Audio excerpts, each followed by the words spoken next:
welcome to I'm That Witch! We are transferring ourselves over to an audio format today. We are in a fun transition period in our studio space. A very fancy studio space that consists of my living room.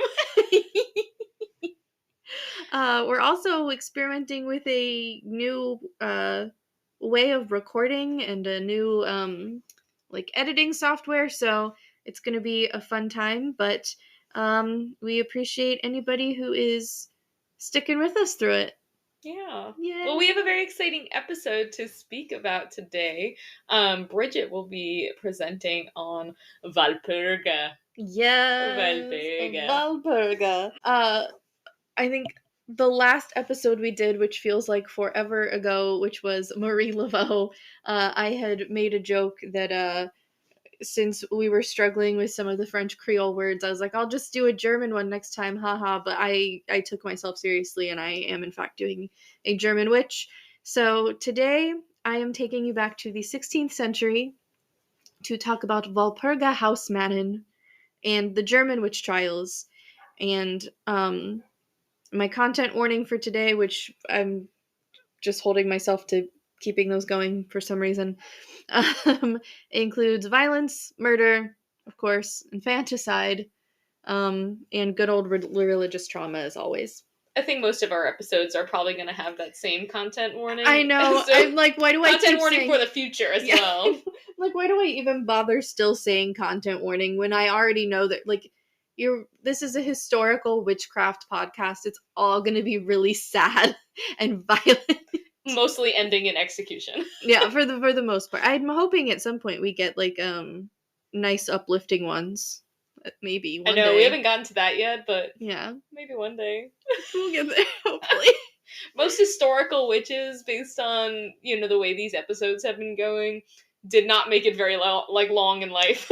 And which, I mean, that's I think that's why it's so important that we're looking at them to really hold ourselves accountable, I'll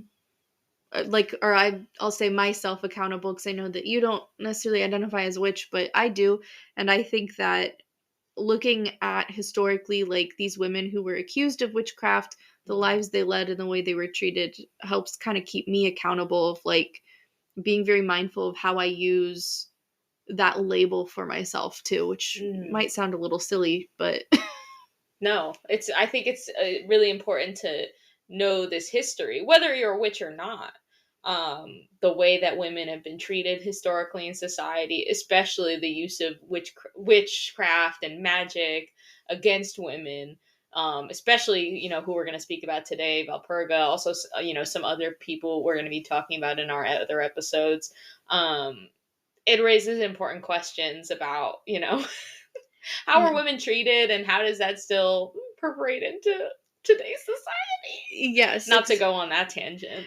Yeah, but I mean, exactly, though, and I think a lot of these themes that we talk about, they go so beyond, I mean, they do obviously carry a lot of relevance for things like misogyny, but they also go beyond that to things like religious debates and political upheaval, and looking at the culture of things that were happening at the time. And that's definitely not to use that as a segue, but that's definitely what was happening in Germany during this time that I'm going to be talking to you about.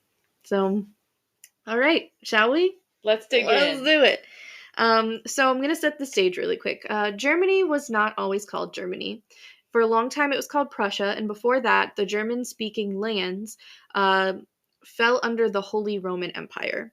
So, as you might be able to guess, the Holy Roman Empire really loved Roman Catholicism. That was their jam. And that made it the primary religion in the area at the time. So, despite the fact that it was the Holy Roman Empire, I'm still going to primarily refer to these regions we're talking about as Germany, because that is what it is called now, and it's going to make things a little less confusing. You mean we won't be calling it Notorious HRE? Oh my god, did you just come up with that? I just be spitting today. Oh my god. I am spitting bars. Okay, if we ever make merch, though, can we make the Notorious HRE? lawyer in Oh my god. Oh my god. Yeah, but for the sake of this episode, it makes sense to kind of label it as such, because that's Mm. the kind of general geographic area we'll be covering. Exactly. And so much of what we see happening in Germany, like, kind of ended up moving forward and affecting the political climate once it did actually become Germany. So I think that, not to be like the political climate in Germany, I promise I won't go that deep into things, but it makes sense, like, from a relevant standpoint, and to lessen confusion, because I'm already really good at being confusing. So anyway, in the time leading up to the witch trials in Germany, there was already a lot of turmoil happening and a lot of change that had people at each other's throats. First of all, despite being the Holy Roman Empire, the Notorious HRE, we see the very first Protestants come out of Germany in 1517. Martin Luther, who was a Catholic himself and a member of the church, a theologian, decided that he had had enough of the corrupt clergy in the Catholic Church, and he wrote what was called the 95 Theses, which he posted on the door of the University of Wittenberg, not to be confused with Wittenberg University, which is a college in my hometown of Springfield, Ohio, ironically enough. So he posted the 95 Theses, which were like his own basically guidelines of, like, here's how I think we should be practicing our Christianity. And he split from the Catholic Church and started the Lutheran Church, thus beginning the Protestant Reformation. So there's already some massive religious division going on with the Christian faith, but also a lot of things like anti-Semitism coming from both Catholics and Protestants, leading to a wave of persecution of the Jewish people in Germany centuries before the Holocaust even started. We see this in physical ways, such as imprisonment and banishment, but we also just see a lot of propaganda and stereotyping happening at the time. And what's interesting, for lack of a better word, is that we see a lot of the stereotyping being reused with other groups of persecuted people. So, for instance, one thing that I mentioned is going to be brought up is infanticide and the eating of babies or drinking of their blood. That was something that was used as a fear tactic when talking about Jews at the time, but it was also reused for witches and for other minorities that were persecuted. It was brought back again during the time of the Holocaust, and it's still used as a form of politically motivated propaganda, even here in the United States with conspiracy hate groups like QAnon. So, on top of the religious divide, there's also a massive push in the idea that witches are real and they must be killed. What some people may not know is that the first push of witchcraft trials, in the way that we know them today, also came from Germany with the publication of a book called the Malleus Maleficarum. So, the Malleus Maleficarum is translated to Hammer of the Witches, and it was first published in the 1480s by two German members of the Catholic Church named Heinrich Kramer and James Springer, and this became the publication of reference when the witch trials got into full swing. Was translated to multiple languages, and there were about 30 editions of it published between 1486 and 1669. So, as I just mentioned, I have a copy of this here. You've seen it before. It's I've beautiful. shown it to you with its interesting illustrations. I am probably, when I edit this, I will put like a picture of it up. Oh yeah, so that people can see it. Even though we're doing audio, we'll still have some kind of visual element, especially because we have like YouTube and everything too. But my copy was translated into English by a reverend named Montague Summers, and this one was published in 1971, and it's an unabridged republication from the original edition that was published in 1928. Literally, my grandmother was alive. Like, that's like not nearly long enough ago for my liking. And so that's just proof that this book was being used everywhere for a very long time. At least enough interest in it to keep republishing it up until the late 20th century. I mean, how interesting. It's fascinating. And I have not read it in its entirety. I got it at a thrift store because I saw it and I was like, oh, I feel like I would like to read this just for historical purposes. Obviously, I am not a witch hunter, But good to know their practices. Yeah. It's exactly. Like reverse psychology. Exactly. How can we protect ourselves from the witch hunters if we don't know their methods? True. We might need to talk about that in a future episodes. Do witch hunters exist? Honestly, like... Do they actually? Wait.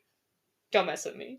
I tangentially know somebody who believes that witchcraft as it appears in, like, films and TV and things does exist. Like, wave a wand, something floats, and that those people should be punished and persecuted. And I think that it is bizarre.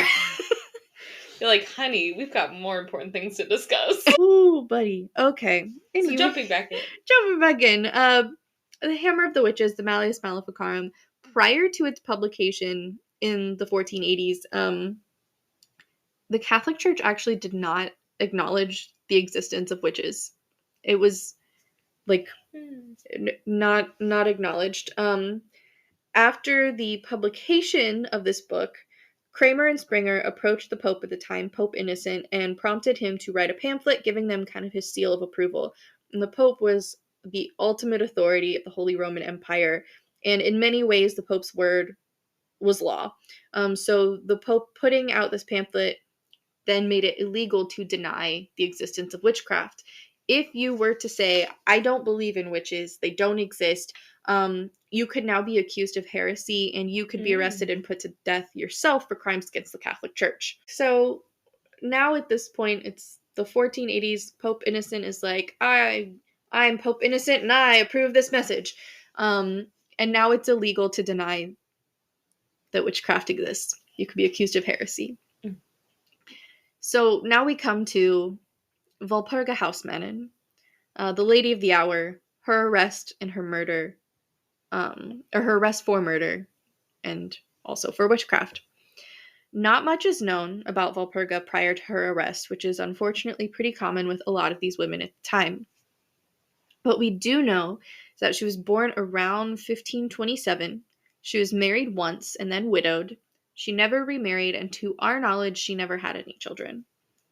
Following the death of her husband, she worked as a maid for some time before becoming a midwife, and that is kind of the beginning of the end for her, as it is for a lot of people practicing midwifery in that time. Walpurga stands as a very interesting figure because she not only confessed to witchcraft, but she also, like, upped the ante and confessed to even more than, like, she gave very excruciating detail of these alleged crimes. She gave a lot of extra information about, like, that just went above and beyond what they were even looking for.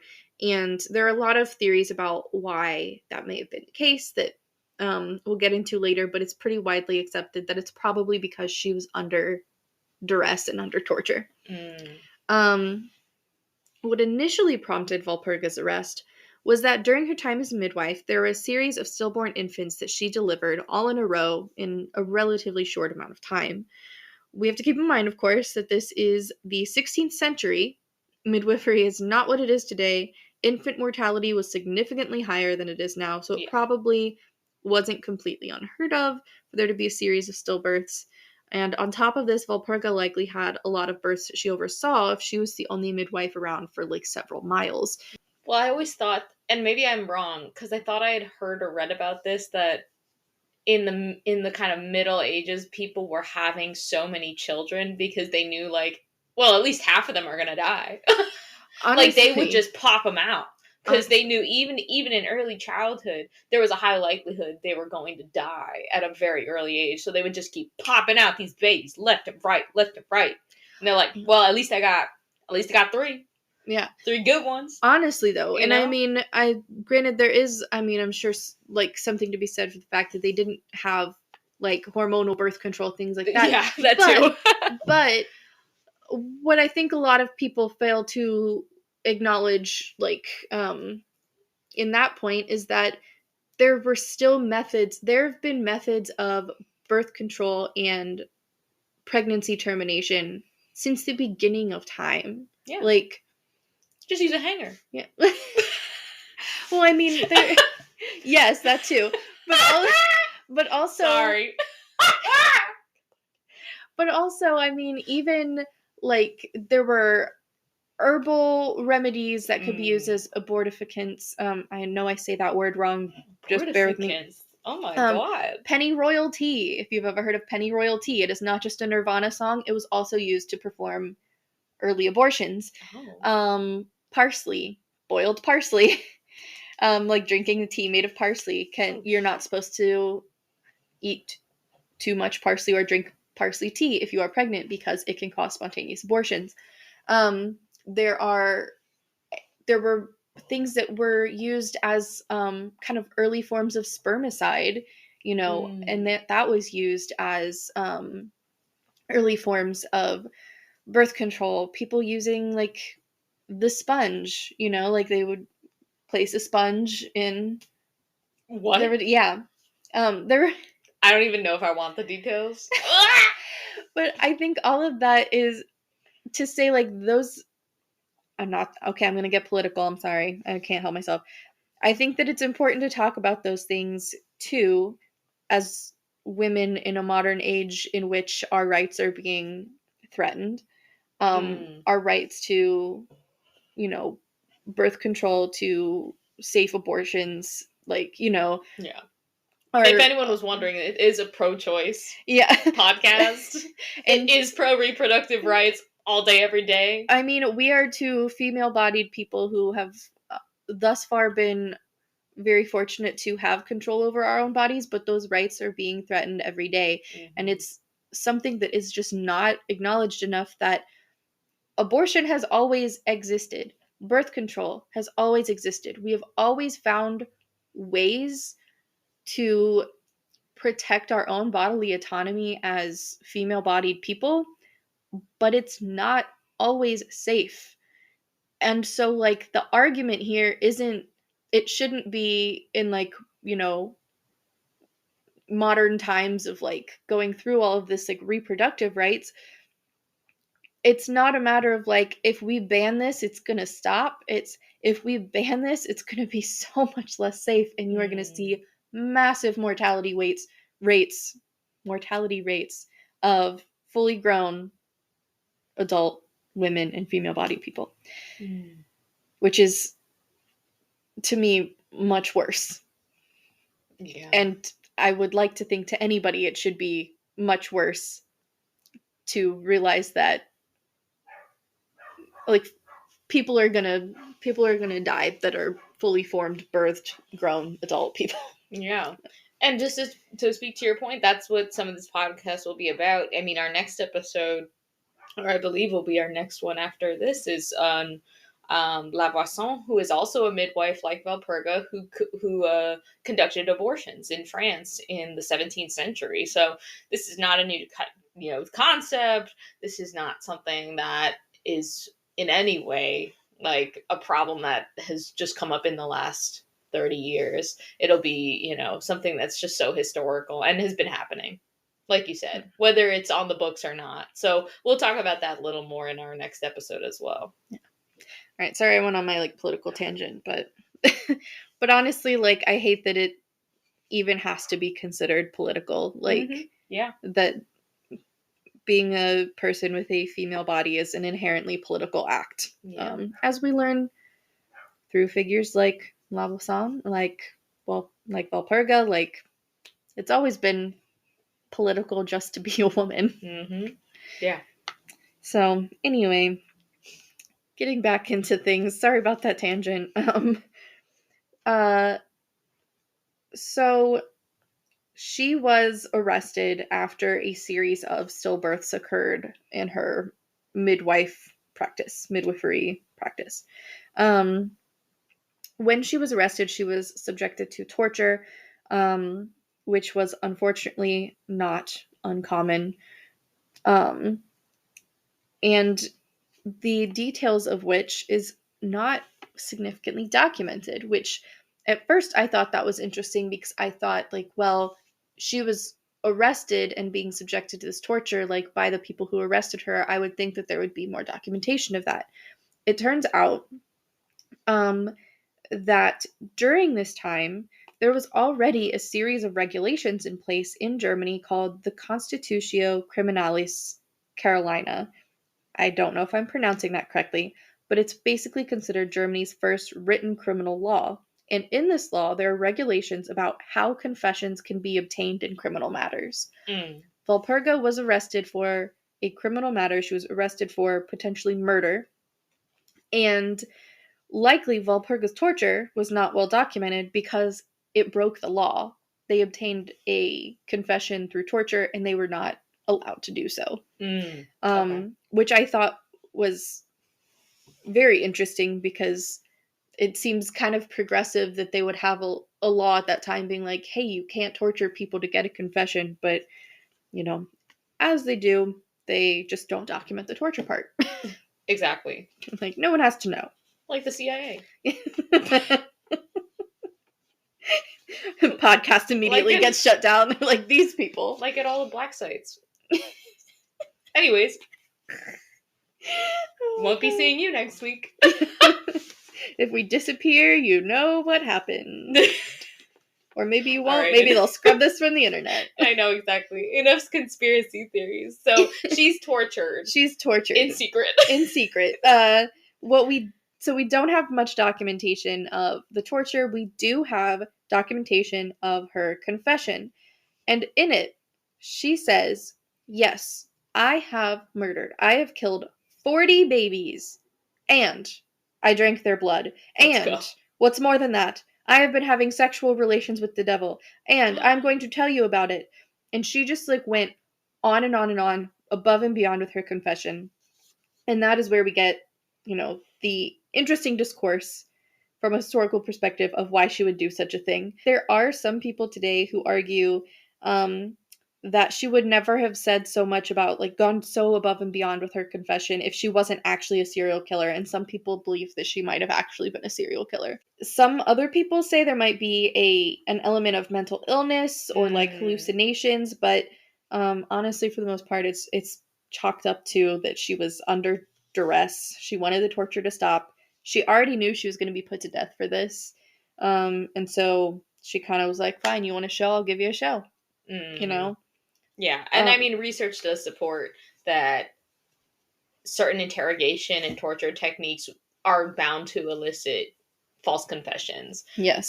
Which is why we don't use them. Well, generally in today's practice. So, it's no surprise there if that could have been the case. So anyway. 100%.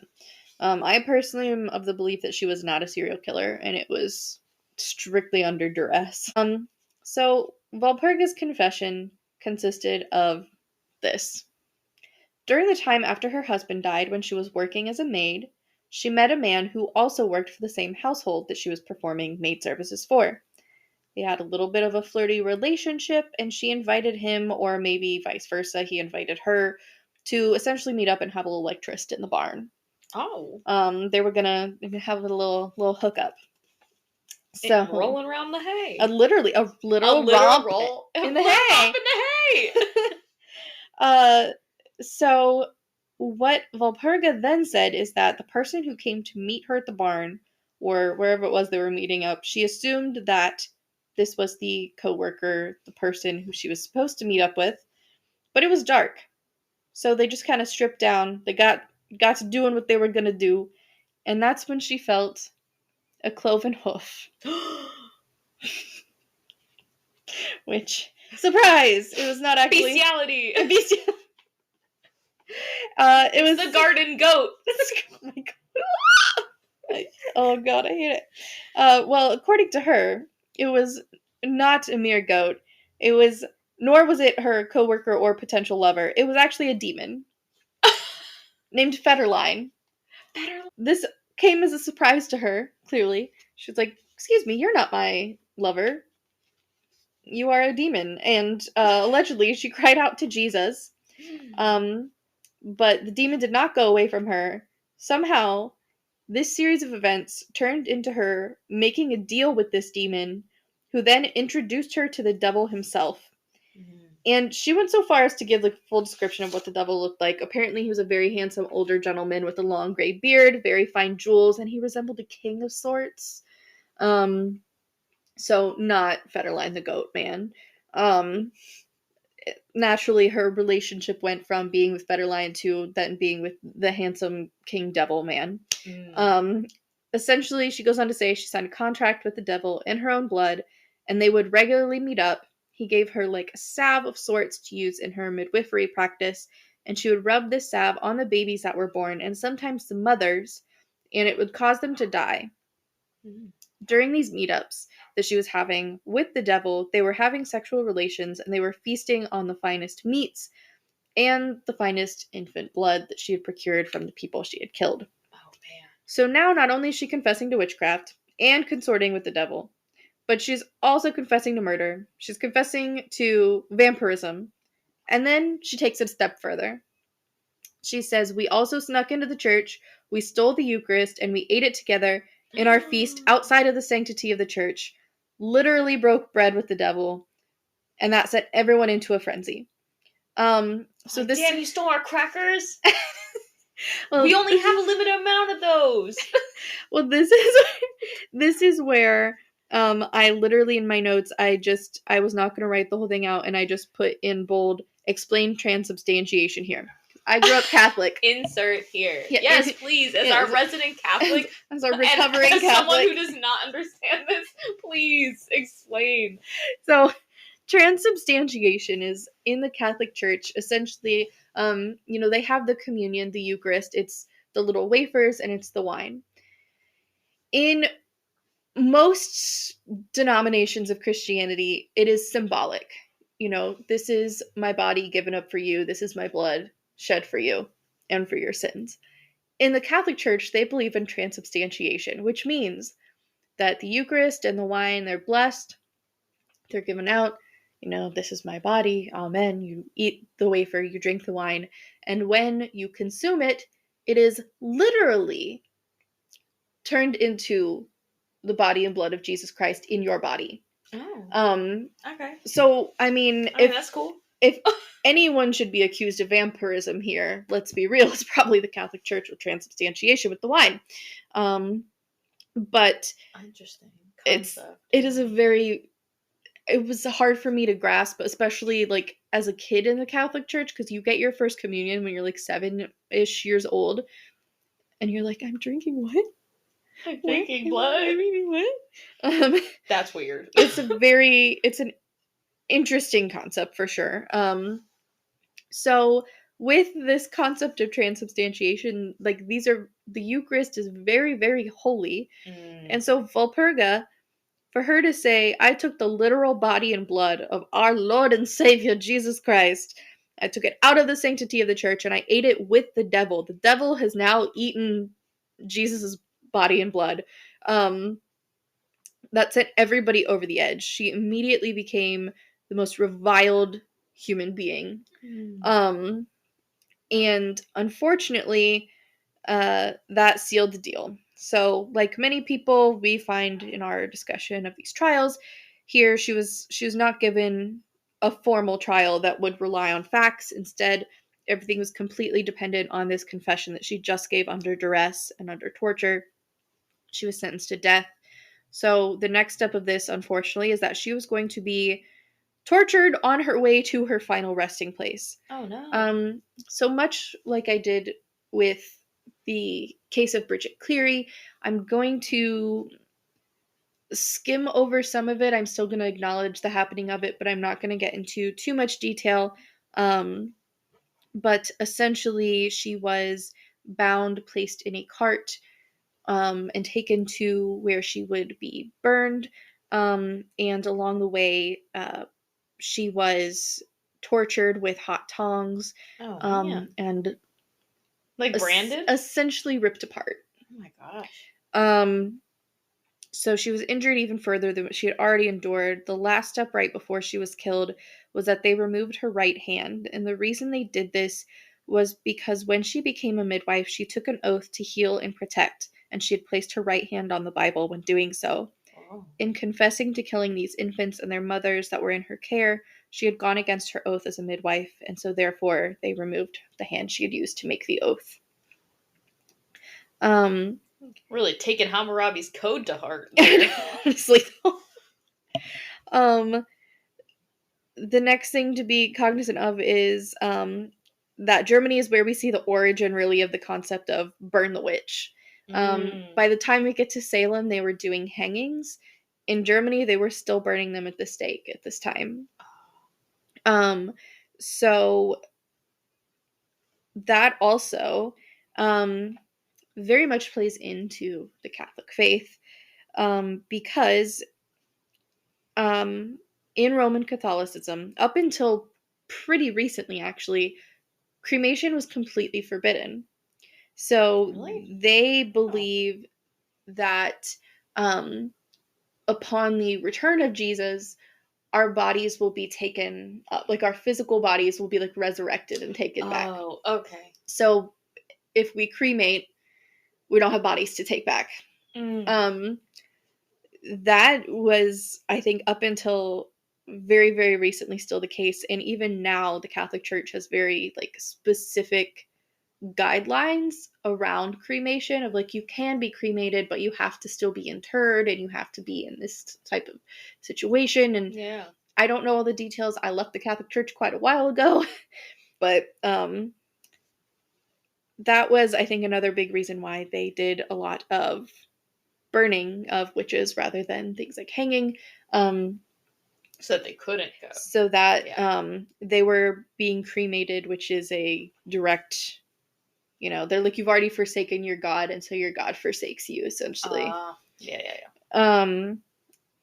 With Walpurga, after she had been burned, they actually had someone come collect her ashes, and they threw her ashes into running water so that they could not befoul the earth should the earth where she had been burned be reused for something else. She was that reviled for these confessions that she had made. I mean, she ate the holy Cheez-Its, so... Yeah, she did. The Cheez-Its.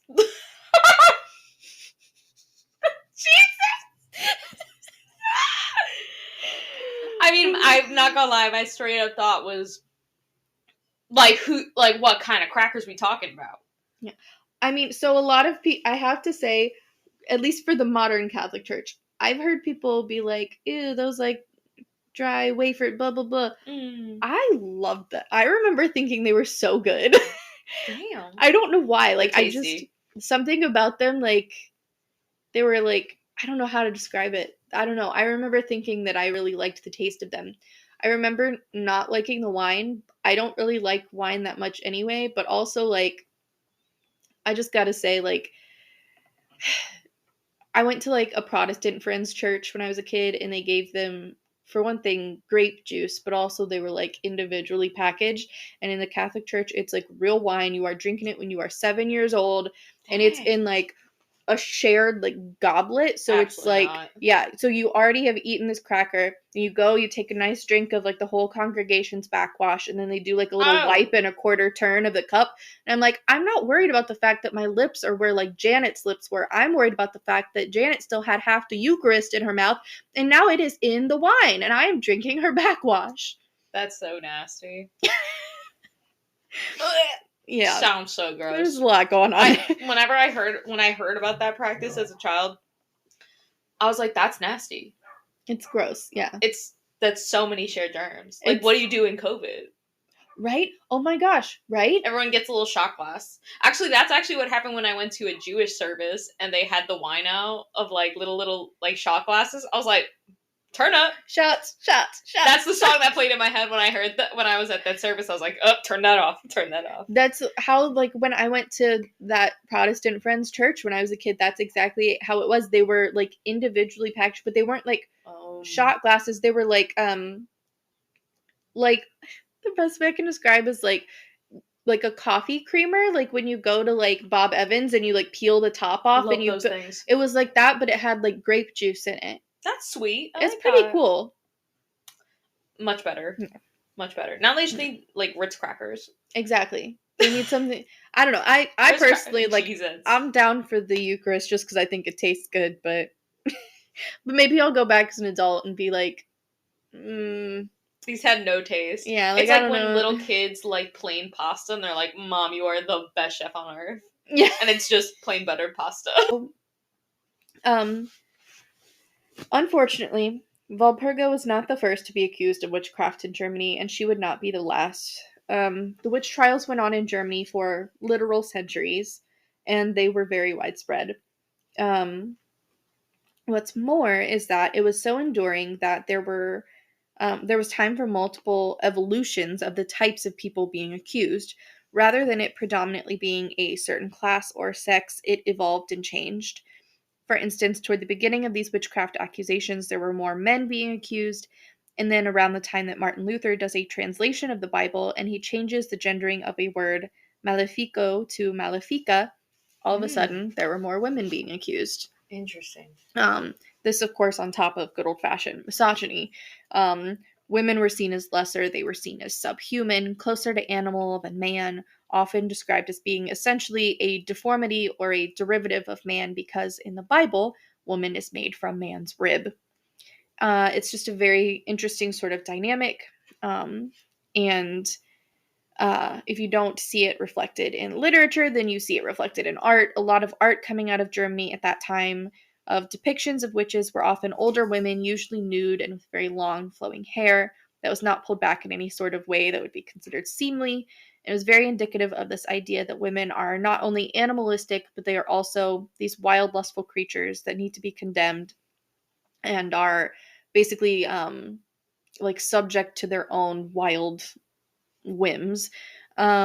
And unfortunately, that is something that carried forth in many locations through many trials beyond just the witch trials in Germany. Um, there were so many trials all throughout Germany going on when it comes to witches, but the four biggest ones were Fulda, Trier, Würzburg, and Bamberg. And these four specifically deserve recognition not only for their size and the number of victims, but also for their influence. With several of these trials, news was being printed and published of the hysteria going on in these regions, and it was being translated and distributed in such a manner that many areas outside of Germany, such as Copenhagen in Denmark, saw a resurgence in witch trials after they had previously been long dormant. Germany was very much at the center of the witch trial craze in Europe, and it lasted so long that it was influencing other areas that had already ended their witch trials to kind of bring them back. They started running out of lower class people to accuse, and so people who were brought in that were accused of witchcraft were tortured and made to name other people that would possibly also be witches that they knew, and they started naming politicians. They started naming, if they were maids, they started naming like their mistresses and their masters that they served in their households. It was kind of just a free-for-all, to the point that by the end of the European witch trials, 1/3 of the total people accused of witchcraft in Europe were in Germany. That equates to an estimated 35 to 40,000 people. Whoa. So that is what I have as far as the German witch trials and the arrest, confession, and death of Walpurga Hausmannin. May she rest in peace. Walpurga was just in her feral girl era. She really I hate that we don't have as much information about her. I would love to know like what her life was like before her husband died. Like what was her marriage like? What was her childhood like? And like we don't have any of that. We only know, we don't even fully know everything that she endured when she was arrested. We only know what's going to make her look the worst, essentially, which is unfortunately just how that kind of goes with trials like that. If you can even call it a trial, because she really wasn't given one. Oh, yeah. She was like, Not really. They were like, your confession's enough. Take her to the stake, you know? Dang. Poor girl. Well, very interesting all around. Thank you so much for sharing about Walpurga and this time. Did you just, that's a lot of detail of, and such a huge period to cover. But it was a wonderful story. Thank you for bearing with me as I went on multiple political tangents. These things are inherently political, though, so we'll be talking more about that. I'm not worried. Well, thank you guys so much for listening. If you've stuck with us this far, we really appreciate everybody's support. We love talking to each other. We love talking to you. And you can find our episodes on Spotify, YouTube, and Amazon Music. We have new long episodes every Tuesday, and we do release mini episodes on Thursdays just to kind of get you through your week.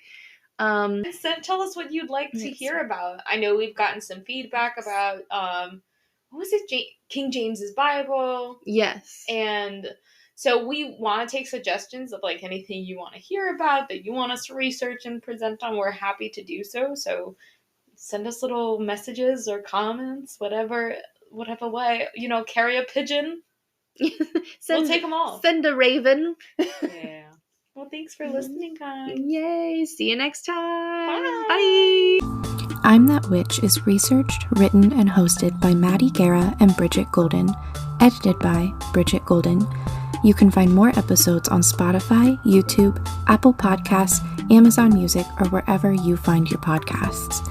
You can also find us on social media on Instagram at LoveWitchSpells or TikTok at LoveWitchSpells13. Make sure to like and subscribe if you liked what you heard today and want to hear more. Thanks for listening.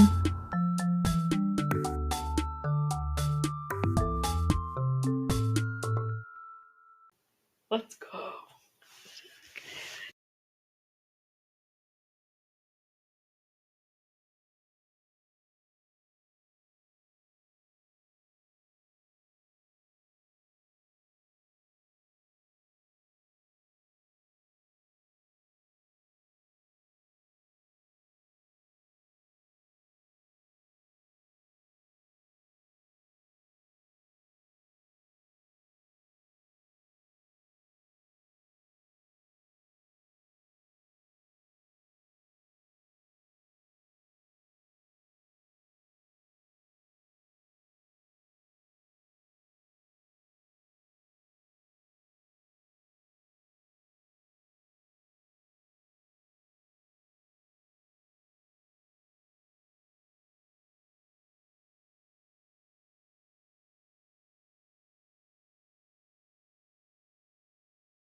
I'm That Witch is researched, written, and hosted by Maddie Guerra and Bridget Golden, edited by Bridget Golden.